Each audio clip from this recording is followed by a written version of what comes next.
il y a une relation évidente entre nos débats de ce matin, cet édito, rapport moral que je me suis permis de faire au nom de tous, et puis ce que nous avons entendu cet après-midi. Et c'est bien pour nous qui sommes sur le terrain, même si je suis président d'un réseau national. Vous voyez, je ne vous connaissais pas, et ça c'est vraiment super d'avoir ces vortex-là qui fait qu'on a des rencontres et qu'on se dit enfin peut-être une piste pour commencer à se rallier et travailler ensemble. Je n'aurais quasiment rien enlevé à ce que vous dites par rapport à nos discussions qu'on peut avoir les uns les autres, etc. sur ces sujets. Hier, nous étions en réunion, un peu démocratie sociétale, là, pour ceux que vous avez vu, il y avait une invitation. C'était la même chose qu'on discutait, exactement la même chose. En l'occurrence, je vais reprendre quelques points, pas forcément les principaux, mais ceux dont je me souviens et qui font lien entre hier, ce matin et aujourd'hui. 1. Nous devons reprendre la part qui nous revient dans la maîtrise du récit politique de l'IAE, fruit d'une co-construction d'une politique publique dont j'ai prétendu, moi, qu'elle n'était pas si mal réussie. C'était qu'il a commencé à y avoir des dérives. Les dérives sont dans le vocabulaire très souvent. Hein, alors bien sûr, on parle de néo-public management, mais la circulaire FIE, dans la manière effectivement d'amener les choses, est un point d'orgue en fait d'un glissement qui se fait, où nous acceptons déjà d'être dans ce que n'a pas forcément organisé l'État, mais dont l'État peut profiter, les AAP, les appels à projets, les mises en concurrence entre nous, que nous avons accepté. Il n'y a rien à faire, il faut faire avec. Nous sommes lauréats. Nous sommes des lauréats quand nous gagnons les appels à projets. Et pendant 6 mois, 8 mois, ils vous disent les lauréats, les machins, les lauréats, les lauréats, les lauréats. Nous sommes des lauréats. Mais ce sont nos frères qui ont perdu quand ils ne sont pas lauréats. Hein, je m'y mets, il y a encore porteurs de projets. Hein, nous sommes des porteurs de projets. Alors, il y a des porteurs de projets ou Sherpas là, qui portent des projets. Ça devient plus compliqué, on devient des Sherpas du portage de projets. Et pourtant, Dieu sait qu'on est vraiment motivé pour les porter, ces projets. On est allumé, illuminé à l'idée de défendre ces projets. Et monsieur, vous disiez effectivement, il peut y avoir des astuces pour financer. En effet, je pense qu'on a répondu qu'en l'occurrence, on les saisit toutes. Mais quand on voit le poids de la charge pour être porteur de projet, nous ne sommes même pas en mesure des fois de faire le rescrit fiscal pour arriver à faire en sorte que tellement nous sommes débordés par ce que nous avons à faire. Donc plus il y aura de sources financières qui devraient nous sauver demain, etc., du tourment financier que nous rencontrons, plus nous nous écartons encore du sujet. Nous avons une activité socle, nous avons une vocation socle, elle réclame un financement socle. On n'a pas dit que ça, que nous n'allons vivre que de ça. Mais si déjà on nous enlève le socle, le temps de merde qu'on a encore passé à essayer de trouver des moyens de subsistance pour arriver à travailler va empirer. Donc nous sommes à la fois motivés, allumés et éteints par cette demande aujourd'hui, qui ne me paraît pas raisonnable, qui est de dire que nous devons être astucieux surtout. Vous l'avez très bien dans le truc un peu, qui faisait un peu Boris Vian et le Danopilo. Vous savez qu'on avait fait la liste, un peu des, on doit faire ci, on doit être là, on doit être là, on doit être là, ça faisait le truc de la chanson de Boris Vian. Hein, avec la tourniquette pour la vinaigrette. Voilà, et la tourniquette pour la vinaigrette. Donc ça, moi j'ai envie de dire, il est temps à un moment donné qu'on dise stop. Et encore parce qu'on veut travailler effectivement sur nos activités socles, sur notre rôle socle. Et de ce point de vue-là, c'est vrai que vous avez signalé un truc qui m'a un peu interpellé, c'est cette question effectivement alors j'avais pas vu tout ça, ne pas contribuer à troubler l'ordre public. À partir du quand on le trouble l'ordre public?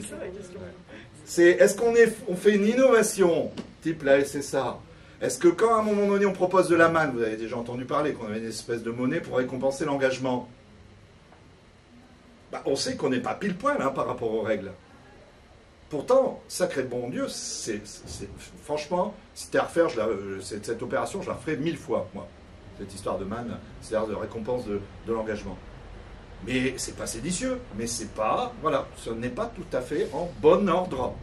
Donc l'innovation est sociétale, dont on dit souvent qu'elle commence toujours, elle est nécessairement transgressive.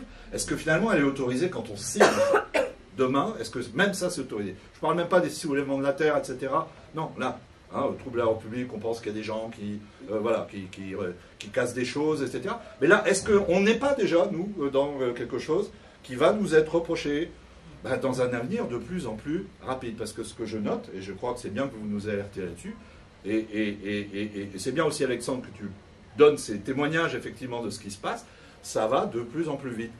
L'invasion barbare se précipite. L'invasion barbare, c'est circulaire, néo-public management, silotage, parce que le silotage quand même commence chez eux. Alors nous ne sommes pas capables de nous désiloter. Donc il faut que nous habituions aussi la part de maladie que tout ça nous a donné quand même. Hein. Quand on dit qu'on va gérer les fonds ensemble, ça ne va pas être facile, je pense que vous l'avez indiqué, hein, si cette mesure se mettait en place.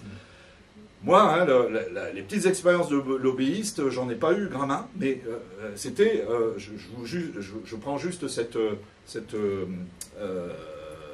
expérience-là. Egalim, la loi Egalim, vous savez, on avait été conviés, etc. Egalim, Leclerc ne peut pas bafrer la structure coordinatrice de la grande distribution. Ils font bande à part, d'habitude. Là, ils tiennent le même discours. Et nous, on arrive, VVF, FNAB, Réseau Cocagne. Alors, ce n'est pas du tout concerté, hein, s'il te plaît. Ben non, c'était peut-être pas la peine. Hein, on est tellement tous ensemble, tous ensemble. Il n'y a pas besoin, de faire ça. Résultat des courses, on a dit des choses complètement différentes. Same but different. We have to say something different. Voilà. Et puis ça a été cacophonique, et qui a gagné dans l'histoire, c'est ceux qui se sont assemblés sur les deux trucs qui voulaient passer. On n'a même pas montré qu'on était d'accord sur des socles nous-mêmes. Donc, il faut voir aussi dans notre jardin la part de cailloux qu'il faudra effectivement enlever. Mais cependant, il n'en reste pas moins qu'aujourd'hui, nous vivons une agression forte. Nous nous faisons déposséder du récit politique de l'IAE. Et je pense que, là, nous avons été éclairés sur le fait que, vous savez quand même un peu, avant que vous veniez, mais qu'on se faisait déposséder du récit politique de l'action associative. Et je dirais que c'est presque pire. Parce que de l'action associative peut renaître plein de trucs, quand bien même il y aurait une adversité par rapport à l'IAE. On pourrait refaire de l'inclusif, on pourrait.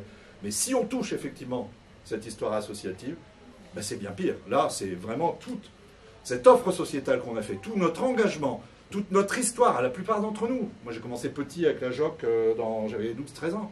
Voilà, c'est ma vie, cette histoire associative. C'est la vie de la plupart d'entre vous. C'est ça qui est atteint. Et donc, soit on dit, ah ouais, c'est pas facile, ou soit on dit, et je comprends, hein, Alexandre, ce que tu dis, quand tu dis, bon, c'est, on gère les urgences, les machins, etc., mais à un moment donné, il n'y a plus assez de sceaux, quoi. Il faut carrément changer l'édifice. Il faut renverser les bases de l'édifice dans lequel nous ne sommes que des gens qui n'allons mettre que des sceaux là où il y a des fuites. Enfin, vous voyez, et donc là, c'est bien ça qui va se jouer avec le collectif IAE. Et je suis content qu'il puisse y avoir aussi une voix, peut-être de se refaire quand même nous aussi. Parce que j'avoue qu'à un moment donné, là, vous m'avez senti ce matin, je suis un peu plus rassiriné cet après-midi que ce matin, j'avais quand même un coup de mou, quoi, en me disant, mais finalement, où on va aller pour se battre? Comment se battre? Mais on a vraiment envie de se battre. Voilà, d'un lieu, d'un commun. Et ce commun-là, c'est effectivement le fait associatif, l'action associative. Donc je vous remercie vraiment sincèrement de nous avoir éclairés sur l'affaire, de nous donner effectivement cette piste. Nous nous renseignerons auprès de vous de voir, si vous voulez, hein, il y aura un CA qui pourra en parler, etc.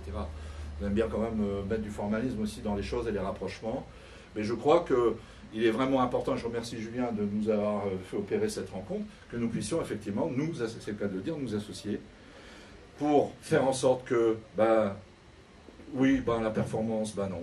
On a le droit de dire qu'on n'est pas pour la performance.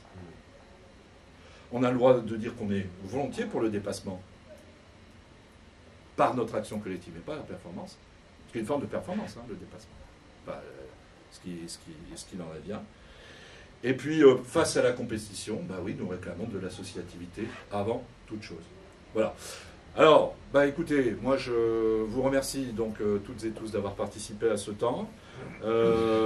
J'espère que nous pourrons effectivement opérer ce rapprochement.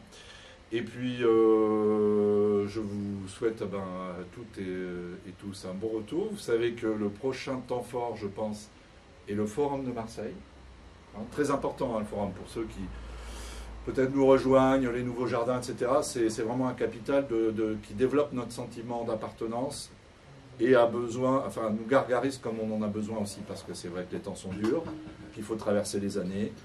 L'année qui va arriver, et que de ce point de vue-là, Je crois que tout le monde qui a fréquenté les forums pourra vous le confirmer. Ces forums sont